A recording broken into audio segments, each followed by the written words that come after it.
하나님 말씀은 요한일서 4장 9절에서부터 11절까지 말씀 보도록 하겠습니다. 요한일서 4장 9절에서 11절. 하나님의 사랑이 우리에게 이렇게 나타난 바 되었으니 하나님이 자기의 독생자를 세상에 보내심은 그로 말미암아 우리를 살리려 하심이라. 사랑은 여기 있으니 우리가 하나님을 사랑한 것이 아니요 하나님이 우리를 사랑하사 우리 죄를 속하기 위하여 화목 제물로 그 아들을 보내셨습니다. 사랑하는 자들아, 하나님이 이같이 우리를 사랑하셨은즉 우리도 서로 사랑하는 것이 마땅하도다. 아멘.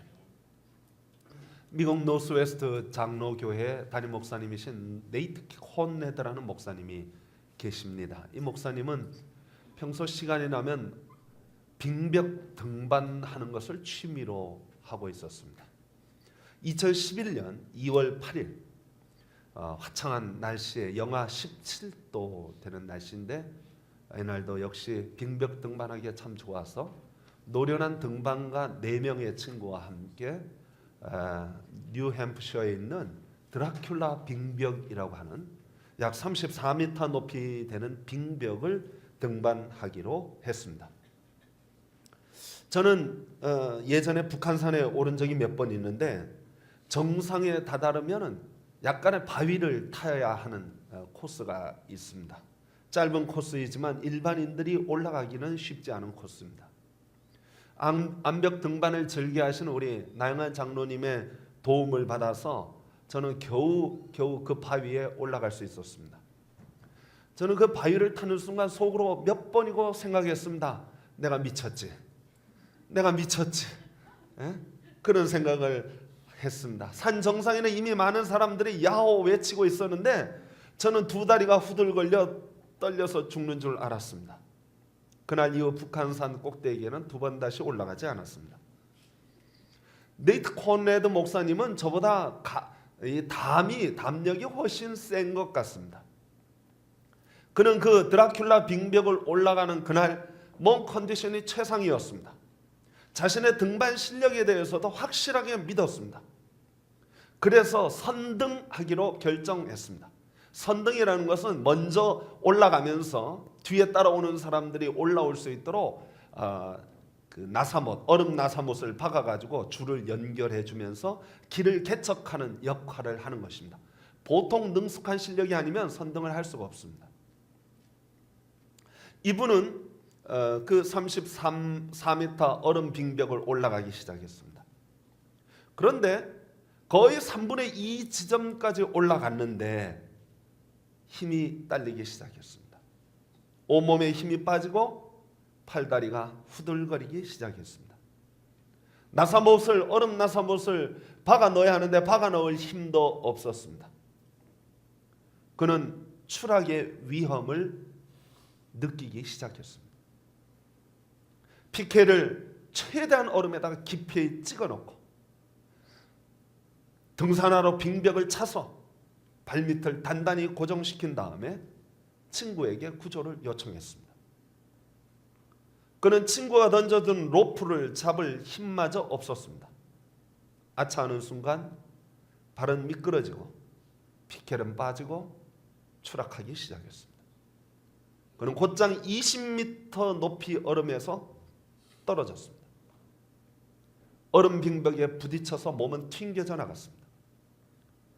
엄청난 사고임에도 불구하고 그는 기적적으로 살아남았습니다. 그의 넓적다리 뼈와 새끼손가락이 골절되고 두개골이 골절되고 눈 뒤에 안화 골절이 있었습니다. 문제는 그것만이 전부가 아닙니다. 지난 3년 동안 같이 얼음 빙벽 등반을 하면서 동영상을 찍는 친구가 있었는데 그 동영상을 찍은 친구가 이것을 14분짜리로 편집을 해서 비메오라고 하는 동영상 올리는 사이트에다가 올렸습니다. 그 동영상의 반응은 엄청났습니다. 잠깐 그 동영상 14분짜리 너무 긴데 제가 짤막하게 한 3분으로 압축을 했습니다. 한번 보실까요?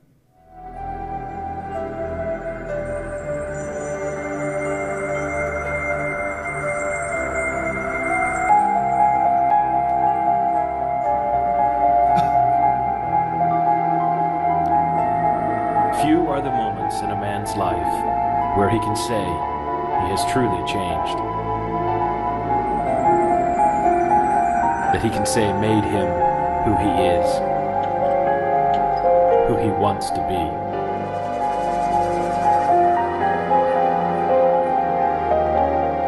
But when those moments do come, they are impossible to forget.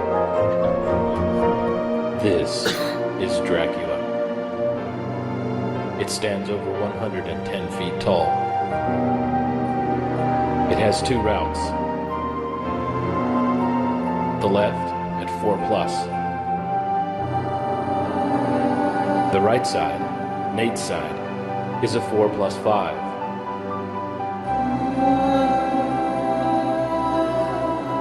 We had all hiked up to the base, and then Dan and I were on the left-hand side. Dan had already climbed the whole side all the way up the top, and I was bullying Dan when Nate called out that he needed to bail out, that he was struggling. The approach was definitely something where I thought it was manageable.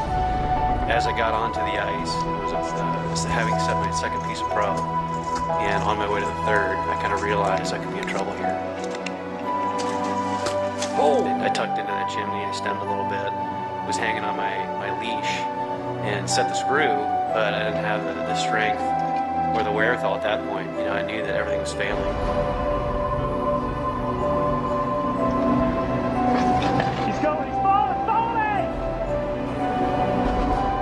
A lot of things went good, you know. I mean, we were able to pull the ropes, you know, get people glissading off down the bottom. It was a pretty steep ascent up to the bottom of the climb.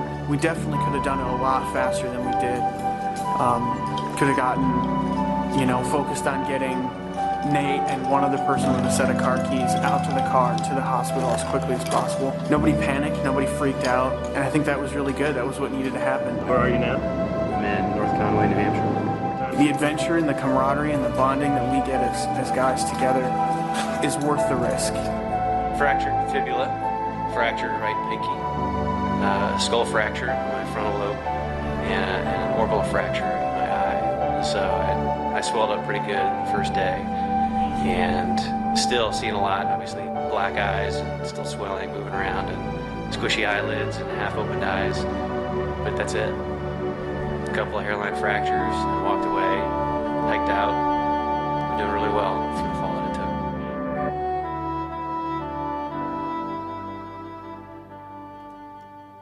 이 동영상이 올라간 이후 미국의 등반가들은 이 동영상을 보고 떠들어대기 시작했습니다.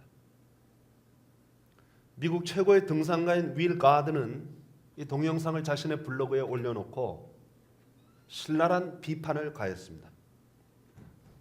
이 블로그의 제목은 이런 것이었습니다. 이런 꼴이 되지 않는 법 이란 제목으로 형편없는 등반가가 형편없는 실력으로 얼음을 등반하다가 떨어지는데 하는 이야기를 비판했습니다. 밑에 무수한 악플이 달리기 시작했습니다. 무식의 극치다. 장비를 다 팔아치워라. 이놈은 곧 죽겠구나. 내가 이 남자라면 두 번 다시 저 드라큘라 빙벽이 있는 뉴햄프셔 근처에는 나타나지도 않겠다. 온갖 욕설과 악플들이 올라오기 시작하는데 걷잡을 수가 없었습니다. 코네드 목사님은 몸만 아픈 것이 아니라 정신적으로 굉장한 타격을 받게 되었습니다. 목사이기 이전에 한 사람으로서 다른 사람에게 성공하는 모습 보여주고 싶고 칭찬받는 모습 보고 싶고 인정받는 모습 보고 싶은 것은 너무나 당연한 이치입니다. 어느 누구가 자기의 실패를 만천하에 공개하겠습니까? 공개적인 망신을 당한 이 콘레드 목사님은 정신적으로 굉장한 충격을 받았습니다. 그는 그 충격 속에서 어떻게 헤어나올 수 있었나? 그는 제일 먼저 자기를 비판했던 윌 가드에게 편지를 보냈습니다. 그리고 아주 겸손한 모습으로 자신의 부족과 실수를 인정하고 한 수 가르쳐 달라고 부탁했습니다. 자기의 약점을 인정하고 고개 숙이는 일은 결코 쉬운 일이 아닙니다. 그렇지만 그는 그렇게 낮아지는 모습으로 윌 가드에게 다가갔습니다. 윌 가드는 그를 욕하기를 멈추고 그의 멘토가 되어 주었습니다. 콘레드 목사는 자신의 실패를 거울 삼아서 이제 훨씬 더 풍성한 사역을 하고 여전히 빙벽을 등반하고 있습니다. 전에 그는 항상 최고가 되기를 원했습니다. 무슨 일을 하든지 앞장서기를 원했고 누구보다도 강한 승부욕을 가지고 영웅이 되고 싶어 했습니다. 남들에게 잘 보이고 싶은 마음 때문에 자기의 실수와 약점을 노출시키기를 좋아하지 않았습니다. 그러나 그가 공개적인 망신을 당한 이후 그의 사고방식은 바뀌었습니다. 성공보다 더 중요한 것이 있다. 그것은 사람의 마음을 얻는 것이다. 내 자존심보다 훨씬 더 중요한 것이 있는데 그것은 다른 사람의 진심을 얻어내는 것이다. 그는 사고 이후 누구보다 앞장서기보다는 누구 밑에 들어가기를 원했습니다. 낮아지기를 원한 것, 겸손해지기를 원했어요. 그는 그렇게 낮아진 모습으로 자신을 욕하는 사람들을 친구로 만들기 시작했습니다. 그는 그렇게 섬기는 모습으로 자기에게 악플을 달던 사람을 다 자기 편으로 끌어들여왔습니다. 그는 리더십의 진정한 원리가 무엇인지 온몸으로 배우게 된 것입니다. 콘레드 목사의 이야기가 정확한 비유가 될 수 있을지 없을지 잘 모르겠지만 하나님께서 사람의 마음을 얻기 위하여 어떤 노력을 기울이셨는가, 우리가 그것을 살펴보면 참으로 배울 점이 많습니다. 사실 삐딱해진 사람의 마음을 얻어내기는 정말 어렵습니다. 나는 좋은 의도로 얘기했는데 상대방은 나쁜 의도로 해석을 해요. 나는 그를 향하여 선한 행동을 했는데 상대방은 의심하고 삐딱하게 받아들입니다. 나는 내 마음을 다 보여주었다고 생각했는데 상대방은 계속 의심하고 계속 욕을 합니다. 그런 사람을 어떻게 마음을 얻어낼 수 있을까요? 정말 다른 사람의 마음을 얻는 것은 쉬운 것 같아 보이면서도 굉장히 어렵습니다. 기독교 2000년 역사를 더듬어 보면 세상 사람들이 기독교에 대하여 하나님에 대하여 얼마나 배타적이고 욕을 많이 했는지 모릅니다. 여러분, 기독교 역사 초기에는 엄청난 핍박이 있었습니다. 사람들은 예수 믿는다는 이유 단 한 가지로 원형 경기장에 사자와 곰을 풀어놓고 거기 예수 믿는 사람을 집어던졌습니다. 사자 곰의 발바닥에 찢겨 죽었습니다. 어떤 그리스도인은 십자가에 못 박아 죽이고 어떤 사람은 불에 타 죽는 고통을 당해야 했습니다. 마을 공동체에서 쫓겨나서 정상적으로 살 수 없어 땅속 지하 공동 묘지에 숨어 들어가 살 수밖에 없었습니다. 요즘은 그런 육체적인 박해는 없지만 정신적인 핍박은 여전합니다. 하나님 어디 계시냐? 하나님을 믿으니 차라리 내 주먹을 믿어라. 신은 죽었다. 누가 유명한 사람이 연예인이나 누가 유명한 사람이 기독교인이라는 게 드러나면 악플러들은 막 달려들어서 사자떼처럼 곰떼처럼 달려들어 마구마구 욕을 하고 악플을 달아놓습니다. 사람들은 그 마음에 하나님 두기를 싫어합니다. 사람들은 하나님을 원수처럼 생각하고 있습니다. 자, 이렇게 미워하고 싫어 버림받은 사람들의 마음을 어떻게 하면 얻어낼 수 있을까요? 내가 너를 사랑한다 100번 말하면 얻어낼 수 있을까요? 하나님은 사랑이시다 말하면 사람들의 마음이 열려질까요? 그렇지 않아요. 하나님은 사람들의 마음을 얻기 위하여 스스로 낮아지셨습니다. 영원하신 하나님의 아들이 하늘 영광 보좌에서부터 내려오셔서 이 낮고 천한 세상, 이기심과 시기와 다툼이 끊이지 않는 이 죄악된 세상에 오셨습니다. 임신한 가난한 여자의 몸풀 방 하나를 제공할 수 없는 그런 이기심으로 똘똘 뭉친 이 세상에 오셨습니다. 그래서 말구유에 태어나셨습니다. 게다가 자기의 권자를 지키기 위하여 2살 이하의 어린아이는 다 죽여버리라. 하는 잔인한 헤롯을 경험하게 되었습니다. 악이, 증오, 시기, 유혈 사태가 난무한 예수님은 정말 바칠 것이 없어서, 하나님께 바칠 것이 없어서 산비둘기 2마리 잡아다가 겨우 바치는 가난하고 비천한 요셉의 목수 요셉의 집에 태어나셔서 사람들의 가난, 사람들의 아픔, 사람들의 눈물, 말 못할 눈물 나는 사정들을 몸소 겪으셨던 것입니다. 그렇게 낮고 낮아진 모습으로 사람들의 마음이 얼마나 정말 팍팍하고 답답한지를 다 경험하셨습니다. 예수님은 그렇게 사람들과의 가까이 다가가셨습니다. 사람의 마음을 얻는 것은 가까이 다가가는 것만으로 다 되는 것이 아닙니다. 예수님은 사람들의 잘못과 죄짐을 자기가 대신 짊어지기 시작했습니다. 마치 자기의 죄인 양 그들의 죄를 대신 짊어지셨어요. 제가 대학생 때 신년, 그러니까 새해가 되면 신년 원단 금식이라고 해서 3일간 금식하는 금식 기도에 참여한 적이 있었습니다. 그때 예수원의 대천덕 신부님이 오셔서 특강을 해주셨는데 그때 그 특강이 아직도 머리에 기억에 생생합니다. 신부님은 한국에 와서 선교하시던 선교사들의 잘못을 열거하셨습니다. 사실 우리 조선 땅이 일본의 침략하에 있을 때 선교사들이 우리나라에 들어왔는데 우리나라 백성들이 참 어려운 것을 보시고 일제 압박하에서 우리나라 독립운동을 얼마나 힘쓰고 했었는지 몰라요. 선교사들이 우리나라 편이 되어서 우리나라를 위하여 자기의 몸을 바치고, 여러분 양화진 선교사 묘지라고 양화대교 앞에 있습니다. 거기 가보면은 선교사들이 나의 어린 자기 아들, 딸 2살짜리, 3살짜리가 이 땅에서 풍토병으로 죽어가는데도 자신의 생명을 바쳐가면서 자신이 죽었을 때 자기 나라 땅에 가서 묻히기보다 이 조선 땅에 묻히기를 소망하여 묻힌 선교사들이 거기 100여 구가 넘습니다.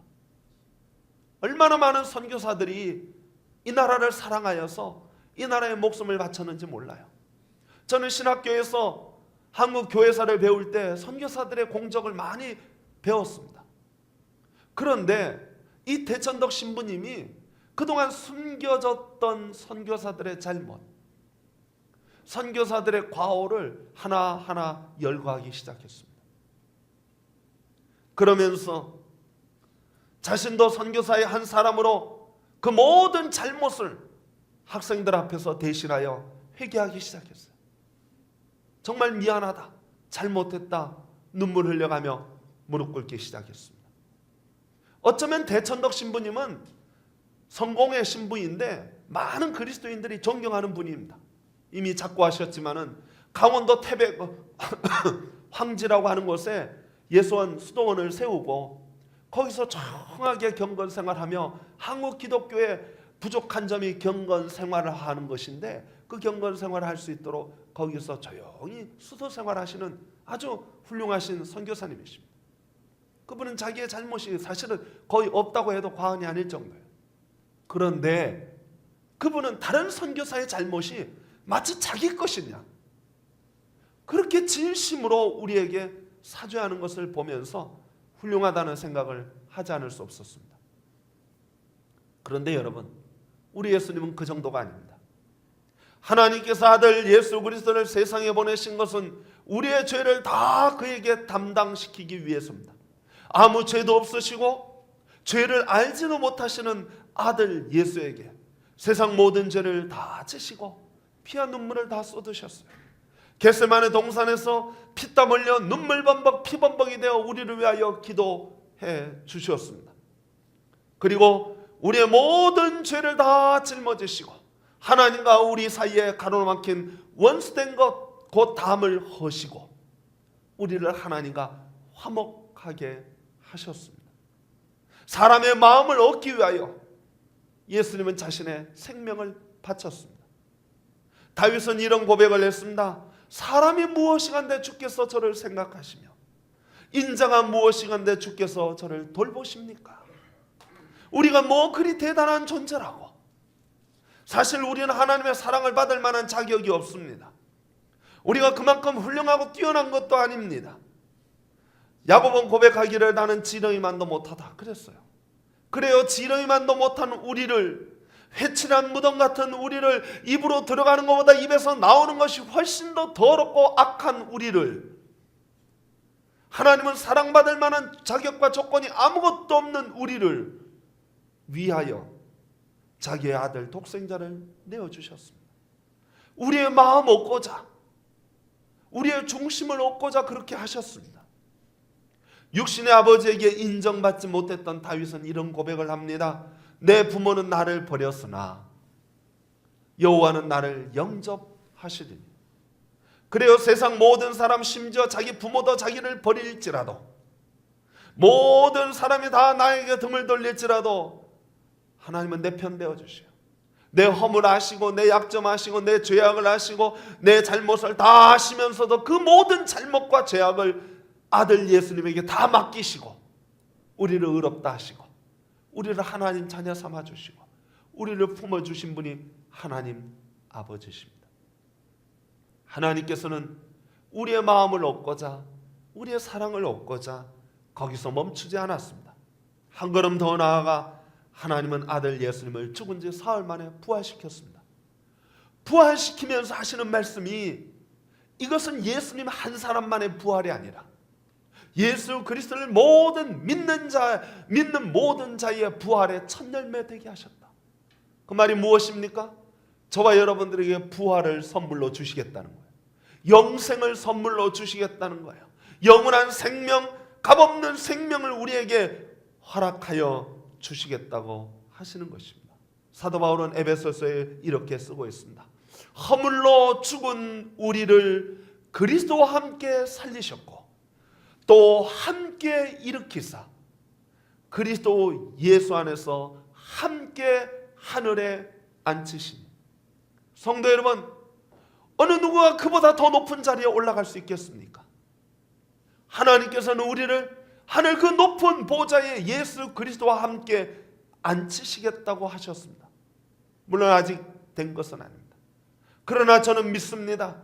아들 예수 그리스도의 생명까지 내어주신 하나님이 우리를 그 영광되고 높은 보좌의 자리에 앉혀주실 줄 믿습니다. 성도 여러분, 이것이 하나님의 사랑의 방식입니다. 이것이 꽉 막힌 사람의 마음을 얻기 위하여 하나님께서 행하신 일입니다. 만일 여러분들이 진정으로 하나님의 마음을 알아차린다면 우리는 그 하나님 앞에 무릎 꿇지 않을 수 없습니다. 진정한 그리스도인은 하나님의 마음을 아는 사람입니다. 진정한 그리스도인은 그 하나님의 사랑을 알고 그것을 따라가는 사람입니다.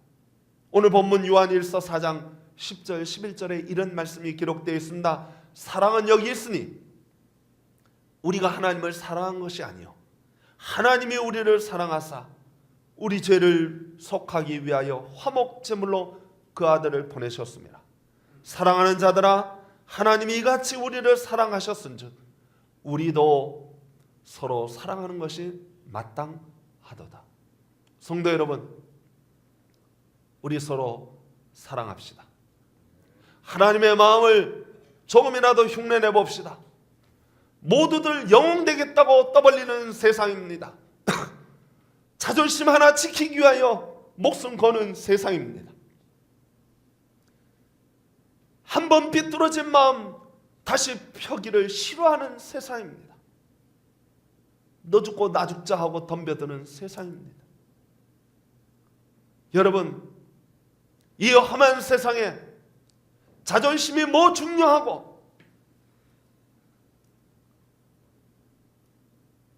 영웅 되는 거, 최고가 되는 게 뭐 그리 중요합니까? 정말 중요한 것이 무엇입니까? 하나님께서 자기 아들을 보내시고 생명까지 내어주시면서 구하려고 했던 것이 무엇입니까? 그것은 이 세상에 가장 귀한 것, 사람의 마음입니다.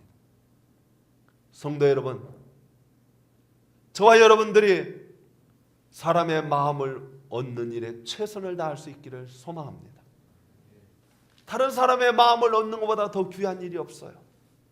다른 사람의 마음을, 다른 사람의 진심을 얻어내고 그를 내 편으로 만드는 것보다 더 귀한 일이 없습니다.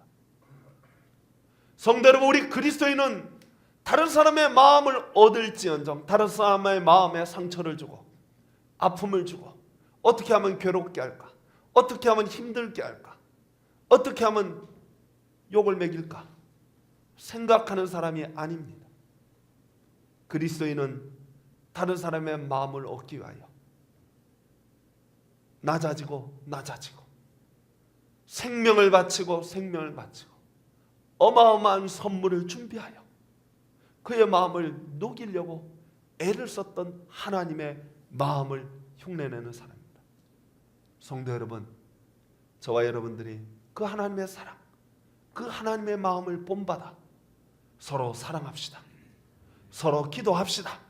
서로 위로하고 서로 품어주는 우리 서북의 공동체, 우리 식구들 되어지기를 간절히 축원합니다. 기도하겠습니다. 하나님 아버지, 감사합니다. 주님, 저희들을 사랑하시고 은혜 베푸셔서 하나님 자녀 삼아 주셨는데, 하나님, 저희들이 하나님의 그 큰 사랑을 받았는데 주님, 그 사랑 저희들이 나눌 수 있게 하여 주옵소서. 주님, 저희들이 그 사랑을 실천할 수 있게 해 주옵시고, 원수 맺는 것보다 사람의 마음을 얻는 일에 더 힘을 쏟게 하여 주옵시고, 사람에게 상처 주는 것보다 그 사람의 마음을 보듬어 줄 줄 아는 저희들 될 수 있도록 역사하여 주시옵소서. 이 설 명절 저희들의 가슴에 녹아지게 하여 주옵시고, 하나님의 사랑으로 온 가족에게, 온 교회 위에, 온 여러분 성도들의 삶 속에 충만히 차고 넘쳐나는 복된 명절이 되게 하여 주시옵소서. 예수님 이름으로 기도하옵나이다.